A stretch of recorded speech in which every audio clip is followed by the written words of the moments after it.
Hi friends, welcome to our channel. మనం previous వీడియోస్లో పాస్తాలో egg pasta అలాగే మసాలా పాస్తా ఎలా రెడీ చేయాలో చూసాం. ఇప్పుడు చీజీ పాస్తాను ఎంతో టేస్టీగా జ్యూసీగా క్విక్గా చేయాలి అంటే తప్పకుండా ఇప్పుడే వీడియోని ఎండ్ వరకు చూడండి. మన ఛానల్ని మొదటిసారి చూస్తున్నారా? అయితే ఇప్పుడే సబ్స్క్రైబ్ చేసి పక్కనే ఉన్న గంట సింబల్లో ఆల్ ఆప్షన్ని ట్యాప్ చేసినట్లయితే నేను పంపే ప్రతి వీడియో మీకు ముందుగా నోటిఫికేషన్లో వస్తుంది. అలాగే వీడియోని లైక్ చేయడం అసలు మర్చిపోకండి. ఇక ఆలస్యం చేయకుండా మనం చీజీ పాస్తా ఎలా రెడీ చేయాలో చూసేద్దాం. ముందుగా స్టవ్ పైన ఒక 1/2 లీటర్ వరకు వాటర్ని మరిగించుకొని అందులో కొద్దిగా సాల్ట్ వేసుకోవాలి. అలాగే కొద్దిగా ఆయిల్. ఈ ఆయిల్ వేసుకోవటం వలన మనకి పాస్తా అనేది ఒకదానికొకటి స్టిక్ అవ్వకుండా పొడి పొడిగా ఉంటుంది. ఇక్కడ నేను 200 గ్రాముల పాస్తా తీసుకున్నాను. ఇది ఒక 2 నిమిషాల వరకు బాగా హై ఫ్లేమ్లో పెట్టుకొని ఉడికించాలి. మనం ఉడికిందో లేదో తెలుసుకోవాలంటే కొద్దిగా తీసుకొని ఇలా ప్రెస్ చేసినట్లయితే మనకు మెత్తగా అయిపోతుంది. ఇలా ఉడికిన తర్వాత స్టవ్ ఆఫ్ చేసుకొని వాటర్ని సపరేట్ చేసుకోవాలి. ఇప్పుడు అదే స్టవ్ పైన ఒక కడాయిని పెట్టుకొని అందులో 1 స్పూన్ ఆయిల్ వేసి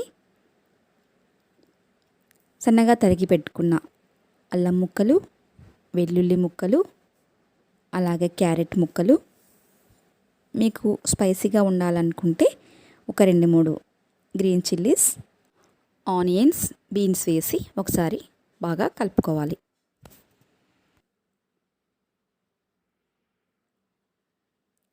అలాగే ఇప్పుడు కొద్దిగా టమాటో ముక్కలు,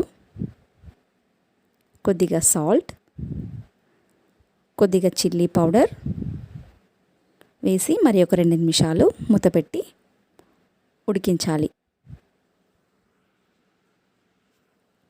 అలాగే ఫ్రెండ్స్, ఇందులో నేను నూడిల్స్ మసాలా వేసాను. ఈ నూడిల్ మసాలా వేయటం వల్ల మనకి ఇంకొంచెం టేస్టీ అనేది పెరుగుతుంది.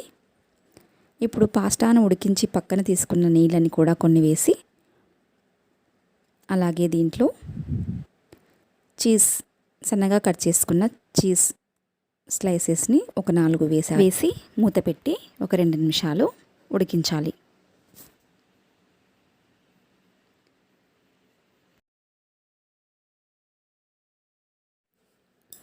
ఇలా కొద్దిగా ఉడికిన తర్వాత ఒకసారి కలుపుకుంటే మనకు చీజ్ అంతా కూడా మెల్ట్ అయిపోయి మనం వేసుకునే మసాలా అంతా కూడా చిక్కబడిపోతుంది.